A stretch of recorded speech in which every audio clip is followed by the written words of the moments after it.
तो दोस्तों तत्व चिंतन फार्मा ने अपनी क्वार्टर फोर के नंबर को डिस्क्लोज कर दिया है। तो चलिए देखते हैं क्या है क्वार्टर फोर के नंबर्स के अंदर। लेकिन उससे पहले बता दूं, कंपनी की ओर से डिविडेंड की भी अनाउंसमेंट की गई है। ₹2 प्रति शेयर के हिसाब से कंपनी आपको डिविडेंड देने जा रही है। चलिए कंपनी के नंबर देख लेते हैं। डाटा बेसिकली मिलियंस में है, मैं आपको क्रोर्स में बता रहा हूँ।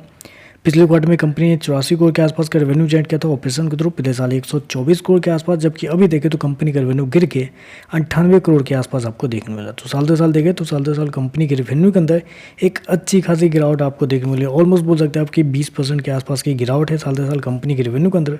वहीं अगर क्वार्टर जाते हैं तो क्वार्टर कंपनी के रेवेन्यू के अंदर 15% के आसपास की तेजी भी देखने को मिली। तो क्वार्टर देखें तो कंपनी के रेवेन्यू आपको बढ़ता हुआ देखने को मिला है। लेकिन साल दर साल जाते हैं तो कंपनी के रेवेन्यू के अंदर एक अच्छी खासी गिरावट भी आपको देखने को मिली। मैं आपको बता दूं, कंपनी ने शो कितना किया है, 98 करोड़ के आसपास का रेवेन्यू कंपनी ने शो किया है। जबकि मार्केट का अनुमान था कि इस क्वार्टर में कंपनी का जो रेवेन्यू होगा वो होगा 97 करोड़ के आसपास। तो आप कह सकते हैं जितना मार्केट का अनुमान था उससे हल्का सा बेहतर आपको कंपनी का रेवेन्यू देखने को मिल रहा है। खर्चे की बात करते हैं। पिछले क्वार्टर में 80 करोड़ खर्च किए थे, पिछले साल 113 करोड़। अभी देखें तो कंपनी खर्चे 89 करोड़ के आसपास आपको देखने को मिल रहे हैं। तो कंपनी खर्चे देखें तो कंपनी खर्चे इस क्वार्टर में बहुत हद तक कंपनी के द्वारा कंट्रोल किए गए हैं। चलिए कंपनी का प्रॉफिट क्या है वो देखते हैं।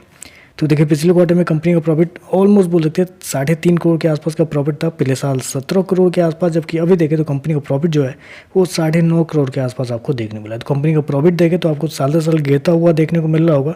लेकिन एक्चुअली यहाँ पे गिरावट नहीं है कंपनी के प्रॉफिट के अंदर, क्योंकि पिछले साल क्या हुआ था, पिछले साल कंपनी को टैक्स के रूप में 9 करोड़ के आसपास का फायदा हुआ था। इस वजह से कंपनी का जो प्रॉफिट है उतना ज़्यादा आपको देखने मिला। अगर टैक्स हटा के कंपनी का प्रॉफिट देखें तो पिछले साल मात्र 7.8 करोड़ के आसपास का प्रॉफिट, पिछले साल 5 करोड़ के आसपास। अभी देखें तो 13.5 करोड़ के आसपास कंपनी का जो प्रॉफिट है वो आपको जाता हुआ देख रहा है। तो साल दर साल देखें तो साल दर साल कंपनी का जो प्रॉफिट है उसके अंदर 65% के आसपास का जंप है साल दर साल। वहीं अगर क्वार्टर जाते हैं तो क्वार्टर भी कंपनी प्रॉफिट के अंदर 2.5 गुना से भी ज़्यादा आपको देखने को मिल रहा है।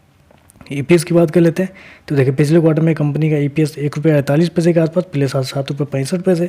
अभी देखें तो ₹4.11 के आसपास आपको देखने को मिला। तो ईपीएस बेसिकली कंपनी के नेट प्रॉफिट के ऊपर कैलकुलेट किया जाता है और नेट प्रॉफिट आपको गिरता हुआ देखने मिला। इस वजह से कंपनी का ईपीएस आपको गिरता हुआ देखने को मिला। तो ओवरऑल देखा जाए तो मेरे हिसाब से कंपनी के जो नंबर दिए गए नंबर तो अच्छे देखने को मिल रहे हैं, क्योंकि साल दर साल क्वार्टर कंपनी का रेवेन्यू आपको देखा जाए तो साल दर साल कंपनी का रेवेन्यू गिरा, लेकिन उसके बावजूद भी अगर देखा जाए तो कंपनी का ऑपरेटिंग प्रॉफिट जो है वो आपको साल दर साल बढ़ता हुआ देखने को मिला है। तो चलिए बस आज के लिए बस इतना ही। वीडियो पसंद आए तो लाइक कीजिएगा, साथ में साथ चैनल को सब्सक्राइब जरूर कीजिएगा।